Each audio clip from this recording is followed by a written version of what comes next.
Alors pour la deuxième fois, je me retrouve devant l'entrée du cimetière de Passy. Ce que je trouve extraordinaire dans ce cimetière, c'est sa situation géographique. Face au Trocadéro, sous l'œil de la Tour Eiffel et devant la Seine, le cimetière de Passy est une nécropole plutôt aristocratique. Il ouvre ses portes en 1820 et compte quelques 2500 tombes.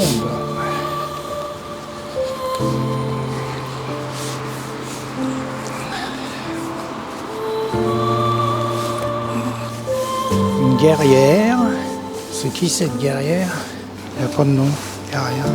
C'est Liliane de Gaby, l'amour d'un riche industriel, André Laval, dont c'est la sépulture.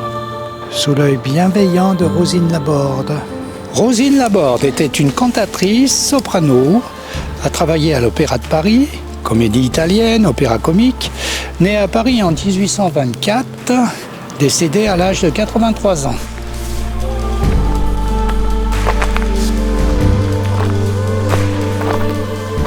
Le baron Pierre de Périgny, ancien préfet, docteur de sciences politiques, membre de la Chambre des pairs de Hongrie.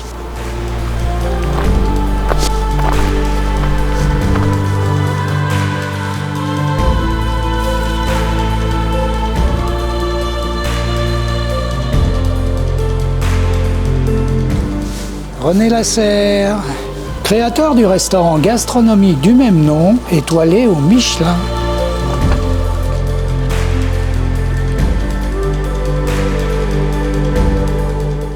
Ah, Loulou Gasté. Marie-Doline Renaud, auteur-compositeur Louis Gasté, dit Loulou Gasté, né à Paris en 1908, est décédé à Rueil-Malmaison le 8 janvier 1995. C'est un compositeur français de chansons à succès.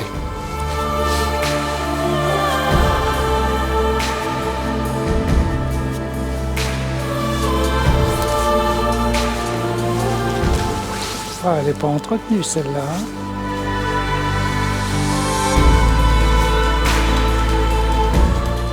Cette chapelle très élaborée, édifiée en 1903, à l'intérieur, l'on peut voir les bustes de Monsieur et Madame Ferrer, réalisés par Félix Charpentier.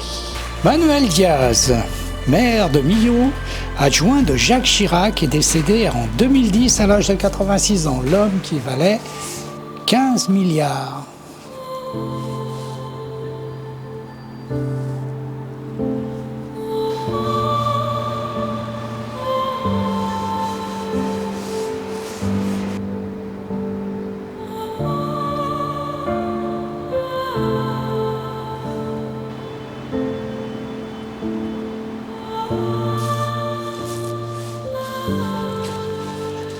Ah, quel temps aujourd'hui, incroyable.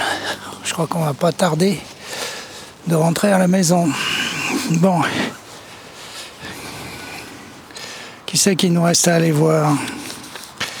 Alors, Jean Drucker, oui. Division 8. Jean Drucker a commencé sa carrière dans l'audiovisuel en 1970, PDG de SFP en 1975, en 1980, directeur général de RTL, PDG d'Antenne 2 en 1985 et fondateur de M6, également PDG, en 1987. Nous le voyons ici avec son frère Michel, à qui nous souhaitons encore plein de projets inattendus. Eh ben, on n'a pas fini, je crois. Puis si ce temps il reste comme ça, moi je crois que je vais rentrer. Ah ben voilà la famille Guerlain. Super. Le magnifique caveau de la famille Guerlain, parfumeur depuis 150 ans. Jean-Paul Guerlain, né en 1937 dans le 16e arrondissement à Paris, sera le dernier héritier de la célèbre maison de parfumeurs du même nom. Elle sera cédée en 1994 au groupe LVMH. Ah, il y a des sculptures, c'est de véritables œuvres d'art.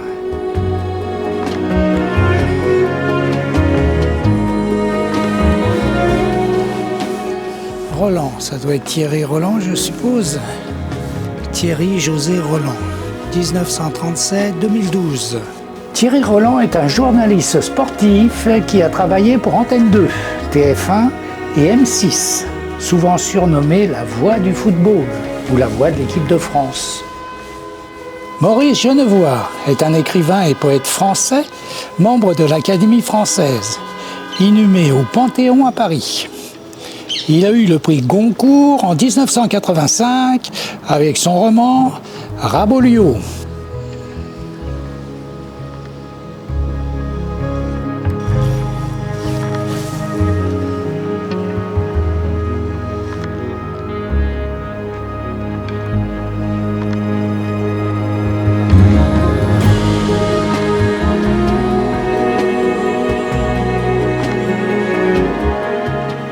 À côté de Marc Porel, comédien qui nous a quittés bien trop tôt à l'âge de 34 ans, et Réjeanne, comédienne, l'une des plus populaires du début du XXe siècle, François Perrier se forme au cours Simon avant d'entrer au conservatoire. Il se fait connaître de la profession grâce au théâtre et multipliera les rôles au cinéma.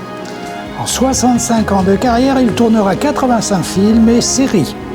Il remportera le prix du meilleur acteur étranger en 1957 à Gervaise. Bon, ça y est, ça recommence à pleuvoir. Oh là là, c'est pas marrant, hein. Tiens, Jean Patou, l'homme le plus élégant d'Europe. Jean Patou, couturier et parfumeur, visionnaire, libère la femme des rigueurs vestimentaires de l'époque. Ligne de sport, jupe raccourcie, robe sans corset. Il crée également Joy, le parfum le plus cher au monde. J'ai du mal à la trouver, sa sépulture, Jean-Louis Barrault. Madeleine Renaud et Jean-Louis Barrault se rencontrent sur un tournage. Ça sera le début d'une histoire d'amour qui durera 60 ans. Eh bien, une fois de plus, la représentation est terminée. La salle se vide. On démonte les décors, on les range. Oui. Et j'ai l'impression que nous aussi, nous allons ranger nos personnages, si je peux dire, les quitter, enfin, les sortir de nous-mêmes. Mais c'est toujours assez difficile parce qu'ils tournent autour de nous, comme un essaim d'abeilles. Et d'ailleurs, nous n'en avons pas honte parce que nous aimons ces personnages et nous espérons qu'ils nous font faire des progrès humains et nous voudrions qu'ils leur ressemblaient un petit peu. Mais je veux te poser une question. Ce métier, si tu avais à le refaire, est-ce que tu le choisirais ?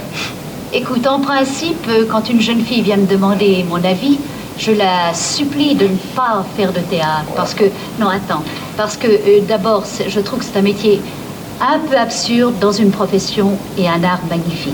Oui, alors il faut la convertir en profession magnifique. Oui, voilà. Mais à vrai dire, je lui donne ce conseil-là, mais moi, si c'était à refaire, je referais ce métier-là.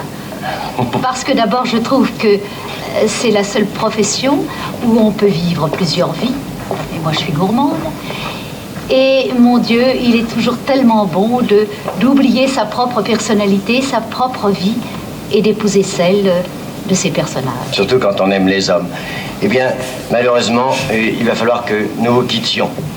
Et c'est toujours très difficile pour nous de vous quitter. Puis à vrai dire, nous ne vous quittons jamais parce que pour nous, les gens, qu'ils soient dans la rue, dans leur maison, au stade, dans la nature, nous les imaginons toujours assis dans des fauteuils rouges à clous dorés.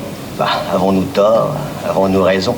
Mais enfin, pour nous, la comédie n'est jamais terminée, même et surtout quand nous disons rideau.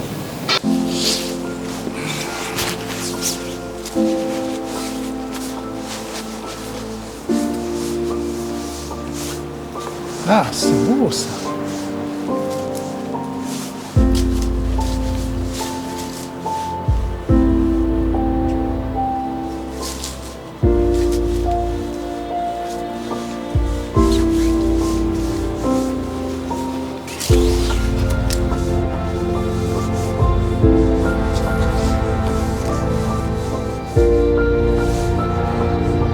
Jeanne Henriot, la Comédie Française.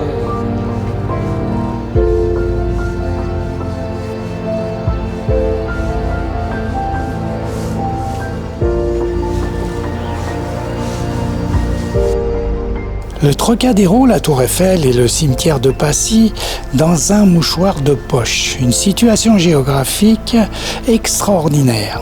Un musée historique à ciel ouvert. le plus aristocratique des cimetières parisiens qui compte un grand nombre de célébrités du monde de la musique, de la politique, de la littérature. Et pardon à ceux que je n'ai pu visiter faute de temps, mais qui auraient amplement mérité leur place dans ce petit film non exhaustif. Venez parcourir les allées de ce cimetière de Passy si attachant et empreinte d'histoire de notre pays.